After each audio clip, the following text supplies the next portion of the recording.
जय श्री राम। मेरे कर्क राशि के प्यारे जातक जातिका, खुश तो बहुत होंगे आप। इसलिए खुश होंगे कि आपकी जो ढैया चल रही थी वो कम से कम खत्म हो गई। लेकिन अब आपके मन में प्रश्न गूंज रहा है कि ढैया तो खत्म हो गई लेकिन कुछ चेंज तो हुआ नहीं। 29 तारीख को हमारी ढैया खत्म हो गई है और आज हम धीरे धीरे मई में प्रवेश कर रहे हैं। तो क्या होगा आखिर मई में, क्या होगा, तो वही बताने आया हूं मैं आपको कि आखिर आपका मई का महीना कैसा रहेगा और आपको क्या करना चाहिए ताकि मई का महीना आपके लिए बेहतर रहे। मई में मेजर चेंजेस हैं आपके लिए, इसको ध्यान रखिएगा। खैर सभी के लिए हैं लेकिन बड़े प्लैनेट परिवर्तन है। बृहस्पति को ब्रह्मांड का सबसे बड़ा प्लैनेट कहा जाता है और बृहस्पति अपनी राशि को परिवर्तित करने जा रहे हैं। राहु को शैडो कहा जाता है, राहु को छाया कहा जाता है, हमारी परछाई कही जाती है। राहु को नकारात्मक परिस्थिति में सबसे इंपॉर्टेंट पोजीशन दी गई है। राहु राशि परिवर्तन करने जा रहे हैं, केतु राशि परिवर्तन करने जा रहे हैं, इवन सूर्य, बुध और माह अंत होते होते तो शुक्र भी राशि परिवर्तन कर लेंगे। तो अगर 5-6 ग्रह एक साथ राशि चेंज करेंगे तो आप सोचिए बदलाव ना हो, ये तो कुछ संभव नहीं दिख रहा है। होगा जरूर, लेकिन होगा क्या यही जानना महत्वपूर्ण है, उसके बारे में आज बताऊंगा। लेकिन उससे पहले आपको बता देता हूं, यदि आप चाहते हैं कि राम कथा मेरे द्वारा आपके जहां आप रहते हैं रहती वहां हो, श्रीमद् भागवत कथा, श्री शिव महापुराण कथा, श्री राम कथा, संगीत में आनंददायक भगवान का अनुभव करा देने वाली हो, तो आप मेरे साथ संपर्क कर सकते हैं, कर सकती हैं। रात 9 बजे, दोपहर को 12 बजे लाइव होता हूं, आप मेरे साथ लाइव भी जुड़ सकते हैं, अपने बारे में बात कर सकते हैं। भगवान आपको प्रसन्न रखें, सदैव आप प्रसन्न रहें, इसके लिए मैं प्रत्येक शनिवार को आप सबके लिए यज्ञ करता हूं। अगर आप यज्ञ में भी चाहते हैं सम्मिलित होना, कुछ कंट्रीब्यूट करना, सामग्री, घी इत्यादि कंट्रीब्यूट करना या अपने नाम से करवाना, तो भी अपना नाम हमें भेज सकते हैं। हम आपके लिए भी यज्ञ करेंगे ताकि आपका जीवन बेहतर हो। चलिए साहब, तो आखिर कैसा रहेगा मई के महीने की अगर मैं बात करूं, मई का महीना सबसे पहले अगर मैं हेल्थ के पॉइंट ऑफ व्यू से, जनरली इसी विषय पर सबसे पहले चर्चा की आवश्यकता होती है कि साहब हेल्थ के पॉइंट ऑफ व्यू से कैसा रहेगा। देखिए हेल्थ में, क्योंकि आपके राशि स्वामी चंद्रमा है और चंद्रमा प्रत्येक 2.25 दिन में अपना राशि परिवर्तन कर लेते हैं, ये हम सभी लोग अच्छी तरीके से जानते हैं। लेकिन अगर मैं हेल्थ के पॉइंट ऑफ व्यू से बात करूं तो मंगल नीचस्थ रहेंगे, स्वयं के क्रोध पर कंट्रोल की आवश्यकता रहेगी। क्रोध की वृद्धि से बीपी इत्यादि की समस्याएं और रिलेशन का खराब होना संभव है। और वो क्रोध कहीं भी हो, चाहे वो मैं अपने घर की बात करूं, चाहे प्रोफेशनल लाइफ की बात करूं, वो क्रोध कहीं भी आपको नुकसान करने जा रहा है। तो सबसे पहले तो भाई अपने क्रोध पर बहुत कंट्रोल की आवश्यकता है।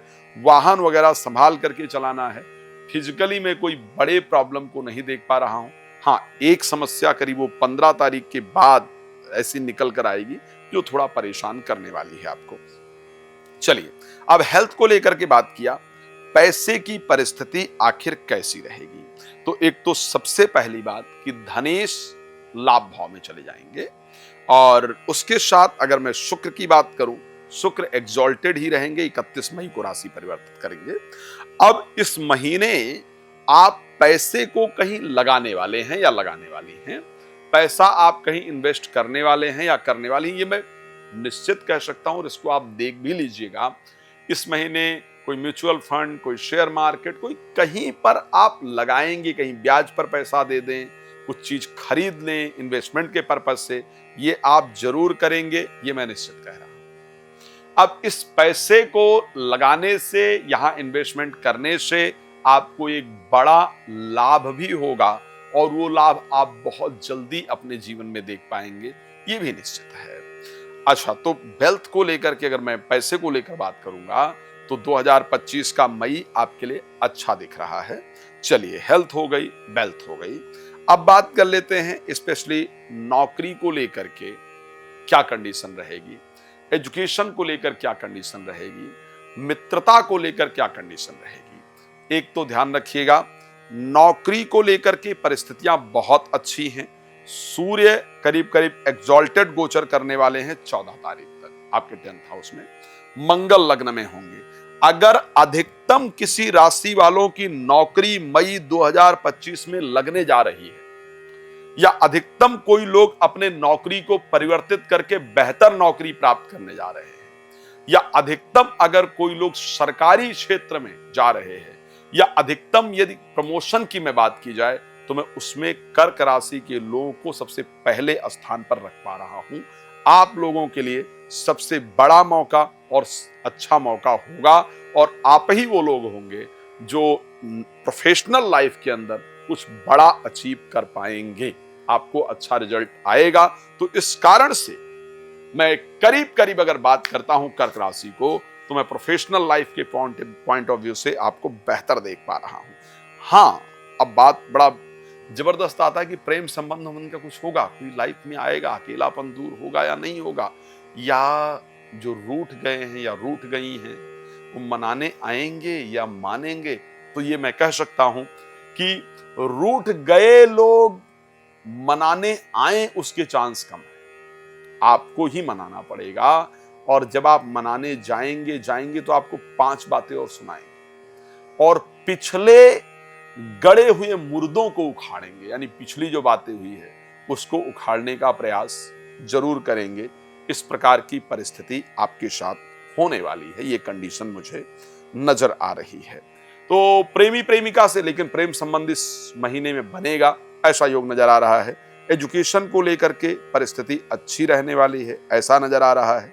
अब अगर हम बात करें मैरिड लाइफ को लेकर कि वैवाहिक जीवन इस महीने में कैसा रहेगा, आपके जीवन साथी को बहुत क्रोध आएगा, इसमें कोई दो राय नहीं है।